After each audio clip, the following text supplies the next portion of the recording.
तो बिहार में स्टेज पूरा सज चुका है कि अब इलेक्शन होने को, क्योंकि 10 अक्टूबर को डेट भी अनाउंस हो जाएगा, पहला फेज़ कब होगा इलेक्शन का।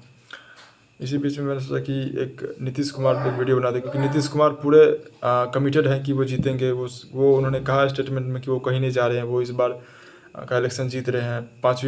10वीं बार वो चीफ मिनिस्टर बनेंगे और ये इनका 5वीं बार जीत होगा बिहार में लेजिस्लेटिव असेंबली में। कुछ लोग नीतीश कुमार को कहते हैं, जो उनके सपोर्टर हैं वो उनको कहते हैं सुशासन बाबू। जो उनके विपक्ष में है, लाइक लालू यादव ने पहले ये टर्म शुरू किया था पलटू राम का, उनको पलटू राम कहते हैं।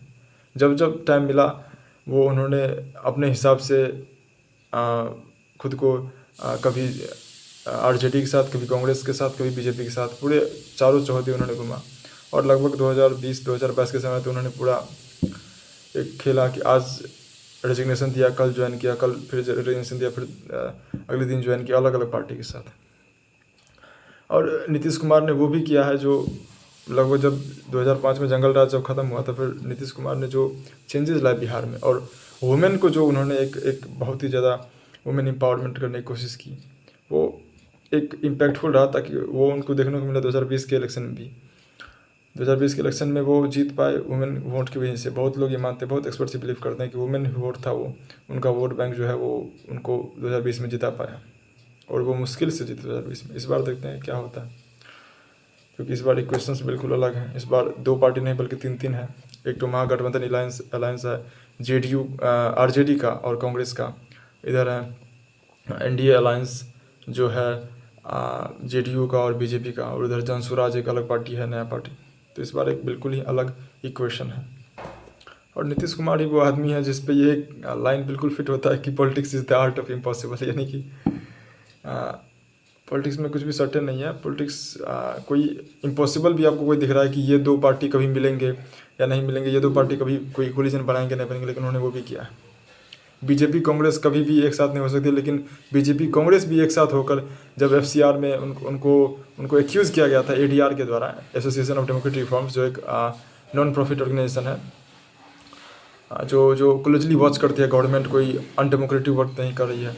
तो वो उन्होंने जब एक्यूज़ किया था बीजेपी और कांग्रेस दोनों को कि उन्होंने फॉरेन फंडिंग ली हुई है, तो बीजेपी और कांग्रेस दोनों एक साथ मिलकर पूरा वकीलों का फौज खड़ा कर दिया था कोर्ट में। हालांकि वो बाद में केस हार गए, और बाद में उन्होंने उस क्या कहते हैं सुप्रीम कोर्ट के फटकार से या फिर सुप्रीम कोर्ट के कोई पनिशमेंट से बचने के लिए उन्होंने रूल ही चेंज कर दिया।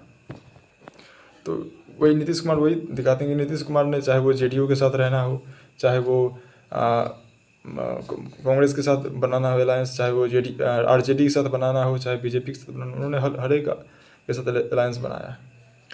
और इस बार जो इंक इंसाइट का एक सर्वे, उसमें उस इंक इंसाइट के सर्वे में कहा जाता है कि 60% महिला जो है, महिला वोट जो है पूरे बिहार में, उसमें 60.4% महिलाएं कहती हैं कि हम नीतीश कुमार को फिर से चुनेंगे। मात्र 28% जो है वो कहती हैं कि तेजस्वी यादव को हम चुनेंगे, इस बार चेंज होगा।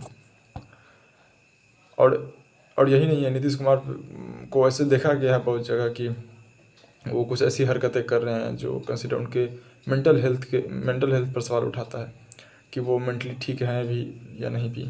और ये भी कहा जाता है कि बीजेपी शायद वो नीतीश कुमार को बस यूज़ करिए उनके चेहरे को एज अ टूल की किसी तरह इलेक्शन जीत जाए, उसके बाद फिर हम एक नया चेहरा देंगे बिहार को और एक नया सीएम बनाएंगे जो हमारा जो बीजेपी का होगा। Like in the case of Shivraj Singh Chouhan उन्होंने किया हुआ था, वसुंधरा राजे जो उन्होंने किया हुआ था। तो वही करने की कोशिश हो सकती है, क्योंकि ये देखा गया है कि कहीं कहीं एक जगह वहाँ पे वो नीतीश कुमार जनगण मन चल रहा था, तो उन्होंने हाथ जोड़ना शुरू कर दिया किसी को देख के। एक जगह कहीं गए हुए थे रैली करने के लिए, वहाँ पे स्टेज पे उन्होंने गमला उठाकर किसी के सर पर रख दिया। तो ये सब अब देखते हैं क्या होता है इस बार के इलेक्शन में, क्योंकि घमासान तो बहुत बड़ा होने वाला है।